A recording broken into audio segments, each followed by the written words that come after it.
Assalamualaikum warahmatullahi wabarakatuh. Alhamdulillah, wassalatu wassalamu ala rasulillah Sayyidina Muhammad ibn Abdillah wa ala alihi wa ashabihi wa mawalah. La hawla wa la quwwata illa billah. Rabbi shrah li sadri wa yassir li amri wahlul 'uqdatam min lisani yafqahu qawli. Ya Fattahu ya Alim iftah alaina futuhal 'arifin wa faqihna fid din wa 'allimna at-ta'wil wahdina ila sawa'is sabil waj'alna minal 'ulama'il 'amilin bi rahmatika ya arhamar rahimin. Amma ba'd. Para jamaah yang dirahmati Allah subhanahu wa ta'ala, puji syukur kehadirat Allah subhanahu wa ta'ala atas segala kenikmatan yang telah Allah subhanahu wa ta'ala berikan kepada kita, sehingga sampai hari yang ke-13 ini kita masih tetap istiqamah menjalankan, melaksanakan perintah Allah subhanahu wa ta'ala. Dan baru saja kita melaksanakan ibadah salat subuh berjamaah. Mudah-mudahan salat subuh berjamaah kita di pagi hari ini diterima oleh Allah subhanahu wa ta'ala. Sebelumnya mungkin kita juga melaksanakan ibadah salat sunnah fajr, dan ini memiliki keutamaan yang sangat luar biasa. Hadis yang masyhur dan kita semuanya mungkin sudah hafal. Rasulullah bersabda, Raka'atai al-fajri khairun minad dunya wa ma fiha. 2 rakaat salat sunnah fajar, maka itu lebih baik dan lebih utama dari dunia beserta isinya, karena saking begitu besarnya keutamaan dari salat sunnah fajar. Oleh karena itu, maka dalam keseharian kita, ihris 'alal hifadz 'ala hadhihi shalah. Berusahalah semaksimal mungkin untuk bisa menjaga salat sunnah fajar ini, agar setiap harinya kita mendapatkan kemuliaan dan keutamaan dari Allah subhanahu wa ta'ala, dan itu lebih baik dan lebih mulia daripada dunia beserta isinya.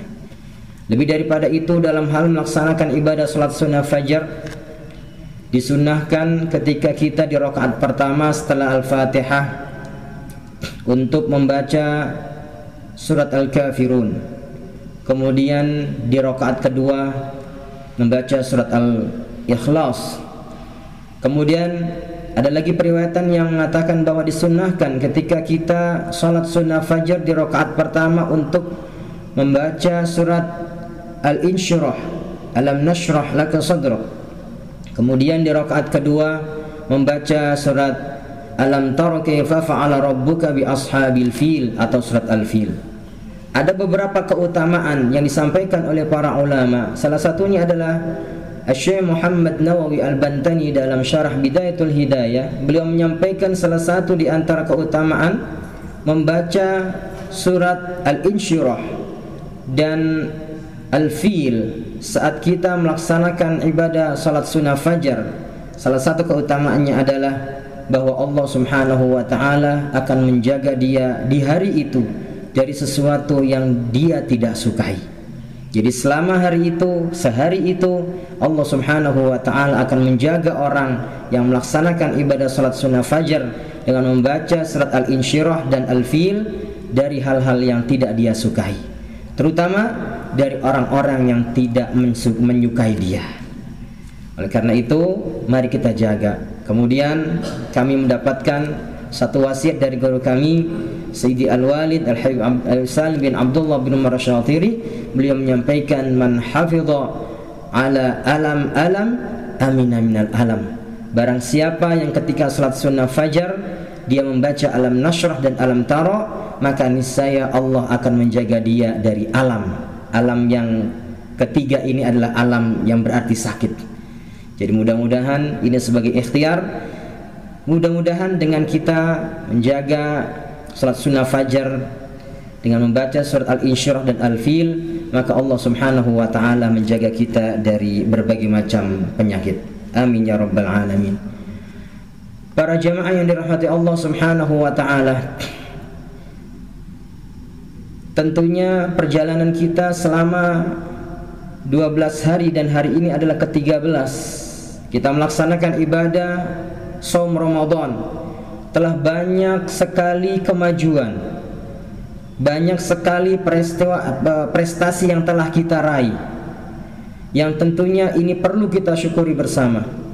Karena kalau bukan karena izin Allah Subhanahu wa taala, maka tiada mampu di antara kita untuk bisa melaksanakan ibadah tersebut dengan baik dan benar. Oleh karena itu, sebagai wujud syukur kita kepada Allah, karena kita masih diberikan kesempatan oleh Allah Subhanahu wa taala untuk melaksanakan ibadah tersebut, adalah mari kita maksimalkan selama kita melewati Ramadan ini dengan memperbanyak beribadah kepada Allah Subhanahu wa taala. Tentunya di siang hari kita jaga ibadah shaum kita dengan sebaik-baiknya. Menjaga ibadah shaum kita dari hal yang akan bisa membatalkan status puasa kita, dan menjaga ibadah shaum kita dari hal-hal yang akan bisa membatalkan pahala puasa kita. Dan disebutkan dalam kitab Ar-Risal Al-Jami'ah yang dikarang oleh As-Sayyid Ahmad bin Zain Al-Habsyi, bahwa ada 5 hal yang akan bisa membatalkan pahala puasa. Khamsun yuftiru bihinna shaim.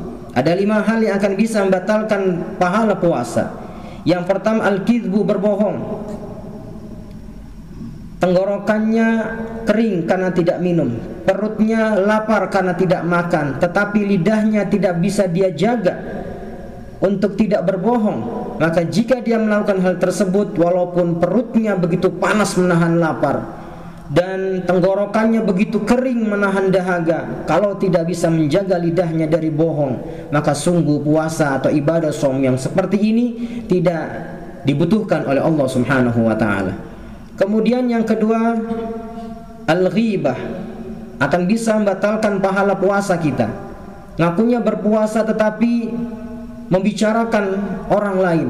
Dan ghibah seperti yang disampaikan oleh Rasulullah, dzikruka akhaka bima yakrahu wa in kana shadiqan. Ketika kita membicarakan orang lain, yang mana bila orang lain tersebut mendengar pembicaraan kita dan dia tidak suka, maka itu adalah ghibah walaupun hal tersebut adalah benar. Maka tidak ada lagi kata mohon maaf ya, tapi itu benar, si fulan begini-begini, tapi itu benar. Itulah kata Rasulullah, ghibah. Yang ketiga yang akan bisa membatalkan pahala puasa, al-kidbu wal ghibatu wan namimah, adu domba. Datang kepada si A membicarakan si B, datang ke si B membicarakan si A, sehingga terjadilah cekcok, terjadilah pertengkaran, bahkan mungkin ribut antara si A dan si B disebabkan karena ucapan kita kepada si A dan si B. Ini adalah an-namimah, dan Rasulullah telah mengancam orang yang berbuat namimah. Dalam sabdanya Rasulullah sallallahu alaihi wasallam bersabda, la yadkhulul jannata an-namam, tidak akan masuk ke dalam surga orang yang adu domba. Kemudian yang keempat, wasyahadatuz zur, sumpah palsu. Di bulan Ramadan di hadapan mahkamah disumpah dan ternyata sumpahnya palsu, maka ini akan bisa membatalkan puasa, bahkan juga membatalkan pahala puasa. Dan yang kelima adalah an-nadhru bisyahwah, berpuasa tidak makan, tidak minum, perutnya lapar, tenggorokannya kering menahan dahaga, tetapi matanya tidak bisa dia jaga dari melihat sesuatu dengan syahwat. Kalau sampai itu terjadi, maka batallah pahala puasa. Mudah-mudahan Allah Subhanahu wa taala berikan kita kekuatan dan kemampuan untuk bisa menjaga ibadah shaum kita, sehingga puasa kita bukan kam min shaimin laysa lahu min siyamihi illal ju' wal 'atsh. Puasa kita bukan hanya sekedar banyak orang yang berpuasa kata Rasulullah, tetapi puasa yang ia raih hanya lapar dan dahaga saja. Dan mudah-mudahan kita pun bisa menjaga qiyamul lail kita, sehingga qiyamul lail kita dinilai oleh Allah Subhanahu wa taala sempurna, bukan qiyamul lail yang pernah diisyaratkan oleh Rasul sallallahu alaihi wasallam, kam min qa'imin laisa lahu min qiyamihi illa ta'ab was sahar. Kata Rasulullah, banyak orang yang ngaku qiyamul lail, salat tarawih, salat witir, dan ditambah dengan salat-salat yang lain, tetapi ternyata catatannya di hadapan Allah, qiyamul lail dia hanya ta'ab, capek dan begadang saja. Mudah-mudahan ibadah shaum kita, qiyamul lail kita diterima oleh Allah Subhanahu wa taala dan dinilai dengan sempurna. Para jamaah yang dirahmati Allah Subhanahu wa taala, berbicara tentang Rasulullah, maka sosok yang kalau kita bicarakan dengan bahasa apapun, maka kata-kata kita tidak akan mampu untuk bisa merangkai keindahan-keindahan beliau. Karena disebutkan oleh Al-Imam Al-Qastalani dan Al-Mawahibul Laduniyah bahwa tidak ada penciptaan makhluk yang dilakukan oleh Allah Subhanahu wa taala kemudian penciptaan tersebut sempurna melebihi penciptaan Rasulullah melebihi ciptaan Allah terhadap Rasulullah sallallahu alaihi wasallam. Karena begitu sempurnanya. Bahkan Asy-Syaikh Al-Qurtubi beliau menyampaikan dalam kitabnya bahwa keindahan yang diciptakan oleh Allah Subhanahu wa taala untuk Nabi Muhammad kemudian nampak, sesungguhnya yang tampak itu hanya sebagian kecil saja dari keindahan-keindahan yang Allah Subhanahu wa taala ciptakan untuk Nabi Muhammad sallallahu alaihi wasallam. Dan beliau berkata, "Lam yadhhar lana tamamu husnihi sallallahu alaihi wasallam, li'annahu law dhahara lana tamamu husnihi lama taqat a'yununa ru'yatah." Beliau mengatakan bahwa yang tampak dari keindahan-keindahan yang Allah Subhanahu wa taala ciptakan untuk Nabi Muhammad itu hanya sebagian kecil saja. Karena apa? Kalau keindahan-keindahan tersebut semuanya ditampakkan oleh Allah Subhanahu wa taala, maka takkan ada mata di muka bumi ini yang mampu untuk melihat keindahan-keindahan tersebut. Karena mata kita memiliki keterbatasan, sedangkan keindahan dan kesempurnaan penciptaan Rasulullah sallallahu alaihi wasallam hanya Allah Subhanahu wa taala saja yang tahu. Oleh karena itu bersyukurlah kepada Allah ketika kita diciptakan oleh Allah Subhanahu wa taala menjadi umatnya Nabi Muhammad sallallahu alaihi wasallam, suatu umat yang Nabi Musa alaihi salam pernah merasa iri. Bahkan secara khusus beliau pernah memohon kepada Allah agar menjadi nabinya umat ini. Kemudian dijawab oleh Allah Subhanahu wa taala, sesungguhnya umat tersebut telah memiliki nabi sendiri, dan itu Nabi Muhammad sallallahu alaihi wasallam. Wa fil akhir, dan di akhirnya Nabi Musa alaihi salam pun bersimpuh di hadapan Allah seraya beliau berdoa, dan doanya adalah Allahumma ij'alni min ummati Muhammad. Ya Allah, jadikanlah aku umatnya Nabi Muhammad sallallahu alaihi wasallam. Tetapi Allah berkehendak lain, dan Allah Subhanahu wa taala mengangkat Nabi Musa menjadi seorang nabi dan rasul. Para jamaah yang dirahmati Allah Subhanahu wa taala, kenapa kita harus mencintai Rasulullah? Ya, karena kecintaan kita kepada Rasulullah adalah sebagai syarat diterimanya kecintaan kita kepada Allah Subhanahu wa taala. Artinya kecintaan kita kepada Allah Subhanahu wa taala tidak lengkap kecuali dengan kecintaan kita kepada Rasulullah sallallahu alaihi wasallam. Pertanyaannya adalah, bagaimana kemudian kita bisa mencintai Rasul sallallahu alaihi wasallam? Atau pertanyaan lainnya adalah, apa kiat-kiat kita mencintai Rasulullah sehingga cinta kita diterima oleh Allah Subhanahu wa taala dan sebagai syarat kecintaan kepada Allah dan itu diterima? Maka yang pertama dan yang paling utama tentunya adalah kita harus mengenal Nabi Muhammad sallallahu alaihi wasallam. Dan mengenal Nabi Muhammad sallallahu alaihi wasallam adalah perintah Allah Subhanahu wa taala. Dan Allah Subhanahu wa taala berfirman, "Wa'lamu anna fiikum Rasulullah." Wa'lamu, dan ketahuilah kalian, anna fiikum, sesungguhnya di antara kalian Rasulullah, terdapat seorang rasul, dan itu adalah Nabi Muhammad sallallahu alaihi wasallam.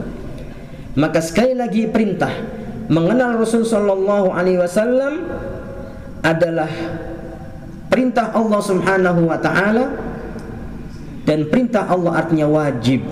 Maka setiap individu yang mengaku sebagai umatnya Nabi Muhammad sallallahu alaihi wasallam, maka wajib bagi dia untuk mengenal Rasulullah sallallahu alaihi wasallam. Siapa namanya, siapa nama ayahnya, dan semuanya yang berkaitan dengan Rasul sallallahu alaihi wasallam hendaknya kita memperkenalkannya kepada diri kita dan juga memperkenalkannya kepada orang-orang yang wajib bagi kita untuk mendidik mereka, kepada anak kita, kepada istri kita, kepada keluarga kita. Kenalkan Rasulullah sallallahu alaihi wasallam, karena ini adalah pintu gerbang untuk kita mencintai Rasulullah sallallahu alaihi wasallam. Mencintai Rasulullah berarti mencintai kesempurnaan yang Allah titipkan kepada Nabi Muhammad. Mencintai Rasulullah berarti kita mencintai keindahan-keindahan Nabi Muhammad sallallahu alaihi wasallam. Satu syair yang disampaikan oleh Al-Imam Al-Busiri menggambarkan tentang bagaimana beliau begitu cintanya kepada Rasul sallallahu alaihi wasallam, dan beliau mengatakan, "Fahuwa alladhi tamma ma'nahu wa suratuhu, thumma istafahu habiban bari'un nasami, munazzahun an syarikin fi mahasinihi, fajawharul husni fihi ghairu munqasimi, fansub ila dhatihi ma syi'ta min syarafin, wansub ila dhatihi ma syi'ta min idhami." Fahuwa alladhi tamma ma'nahu wa suratuhu. Ini kalau dinagamkan enak ini. Fahuwa alladhi tamma ma'nahu wa suratuhu, thumma istafahu habiban bari'un nasami, munazzahun an syarikin fi mahasinihi, fajawharul husni fihi ghairu munqasimi, da'mad da'athun nasara fi nabihimi, wahkum bima syi'ta madhan fihi wahtakimi, fansub ila dhatihi ma syi'ta min syarafin, fansub ila qadrihi ma syi'ta min 'idhami, fa inna fadla rasulillahi laysa lahu haddun fayu'riba anhu natiqun bifami, maulaya salli wa sallim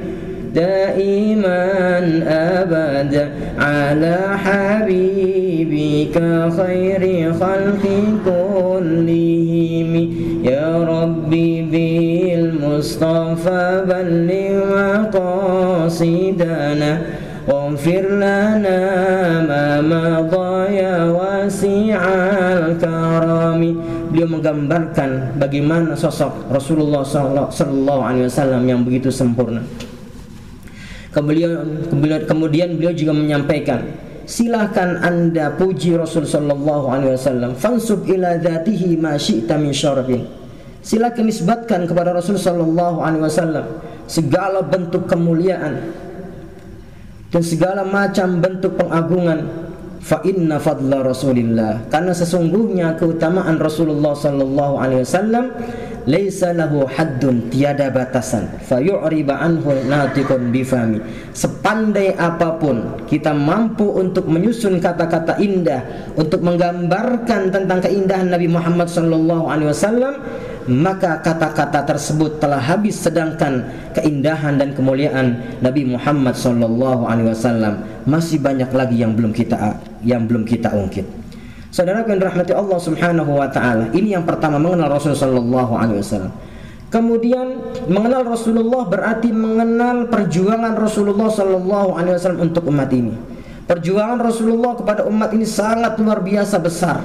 Perjuangan yang tiada henti, bukan hanya saat Rasulullah berada di tengah-tengah kita, bukan hanya saat beliau masih hidup, tetapi bahkan ketika beliau sudah intaqala ila rafiqil a'la, wal hayatu lahu hayatun barzakhiyah, kehidupan beliau sudah kehidupan barzakh, bahkan sampai di akhirat nanti ketika Allah Subhanahu wa taala sudah akan memilah dan memilih siapa yang akan masuk ke dalam surga dan siapa nanti akan masuk ke dalam neraka, maka perjuangan Rasulullah sallallahu alaihi wasallam pada saat itu tidak berhenti. Beliau terus memperjuangkan umatnya agar tidak ada di antara umatnya yang ada di dalam neraka, agar kita semuanya masuk ke dalam surga. Dan Rasulullah bersabda, kullu ummati yadkhulunal jannah, kata Rasulullah, seluruh umatku akan masuk surga, illa man aba, kecuali mereka orang-orang yang enggan. Para sahabat bertanya, wa man ya'ba ya Rasulullah, yang enggan masuk surga itu siapa sih ya Rasul? Rugi banget deh. Kemudian Rasulullah menjawab, man ata'ani dakhalal jannah, barang siapa yang taat kepadaku melaksanakan sunnah-sunnahku, memperbanyak salawat kepadaku, maka niscaya ia akan masuk ke dalam surga Allah Subhanahu wa ta'ala. Tapi bila mana dia bermaksiat, tidak tunduk dan patuh dan mengikuti sunnah-sunnahku, inilah orang yang enggan. Oleh karena itu, dalam konteks bulan Ramadan, banyak sekali sunnah-sunnah Rasul sallallahu alaihi wasallam yang bisa kita lakukan. Di antaranya adalah bahwa Rasulullah di bulan Ramadan, kebiasaan beliau adalah tadarusan dengan malaikat Jibril. Rasulullah membaca, malaikat Jibril mendengarkan. Malaikat Jibril membaca, Rasulullah sallallahu alaihi wasallam mendengarkan. Dan ini adalah salah satu di antara sunnah Rasul sallallahu alaihi wasallam, khususnya di bulan Ramadan. Mari kita perbanyak membaca Al-Quran di bulan Ramadan. Kalau kita betul cinta kepada Rasulullah, salah satu di antara sunnah Rasul di bulan Ramadan adalah memperbanyak membaca Al-Quran.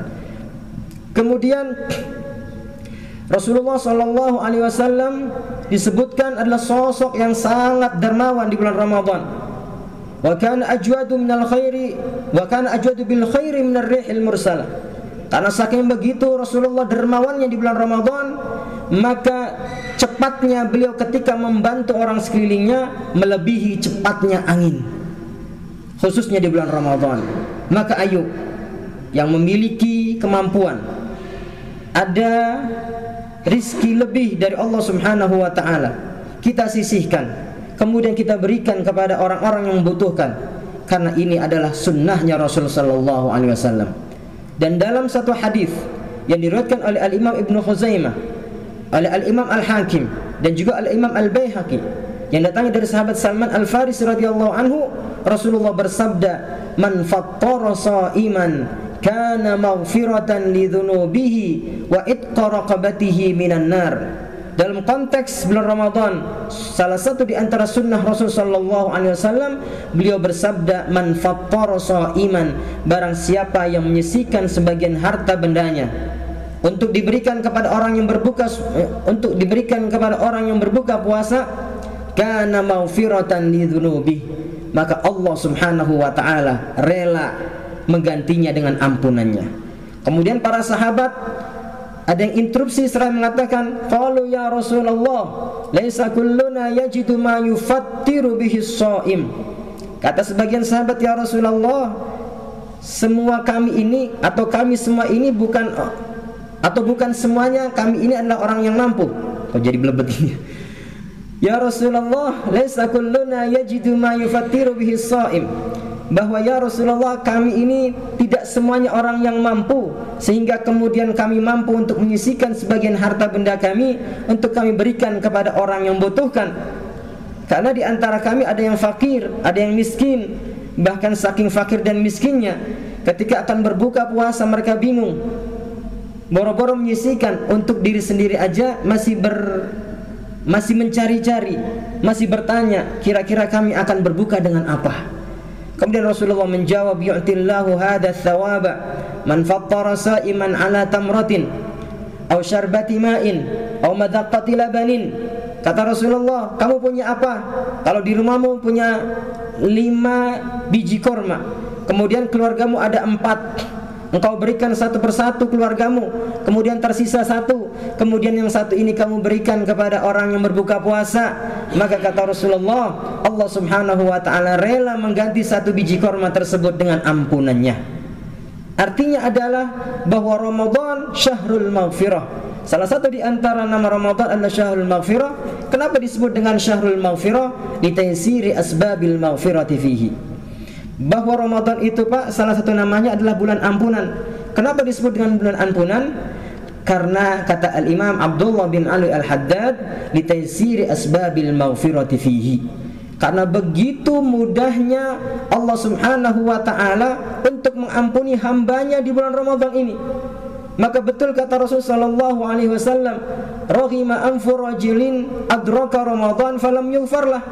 Sudah dipermudah, tapi kemudian ternyata keluar dari Ramadan belum juga diampuni dosanya oleh Allah Subhanahu wa ta'ala. Maka kata Rasulullah, sungguh orang yang seperti ini adalah orang yang celaka. Sudah diberikan kesempatan oleh Allah masuk Ramadan, kemudian sebab-sebab diampuninya dosa begitu mudah, tetapi keluar dari Ramadan belum juga diampuni dosanya oleh Allah Subhanahu wa taala, maka kata Rasulullah, sungguh sangat rugi dan celakalah orang seperti ini. Mudah-mudahan Allah Subhanahu wa taala menerima amal ibadah kita, khususnya ibadah shaum kita, qiyamul lail kita, qiraah kita, dan mari di bulan Ramadan ini kita perkuat kecintaan kita kepada Rasul sallallahu alaihi wasallam sebagai wujud daripada kecintaan kita kepada Allah Subhanahu wa taala. Dan mudah-mudahan dengan kita mengenal Rasul sallallahu alaihi wasallam, dengan mengenal perjuangannya, dengan mengenal keindahan dan kesempurnaannya, maka tiada hari kecuali kecintaan kita kepada Rasulullah sallallahu alaihi wasallam bertambah besar, dan ini adalah modal kita untuk bisa disandingkan dengan Rasulullah sallallahu alaihi wasallam di surganya Allah Subhanahu wa taala. Demikian yang bisa kami sampaikan, mudah-mudahan ada manfaatnya, dan mudah-mudahan Allah Subhanahu wa taala menjadikan kita semuanya adalah hamba-hamba yang diampuni dosa kita oleh Allah Subhanahu wa taala. Wallahul muwaffiq ila aqwamit thoriq. Assalamualaikum warahmatullahi wabarakatuh.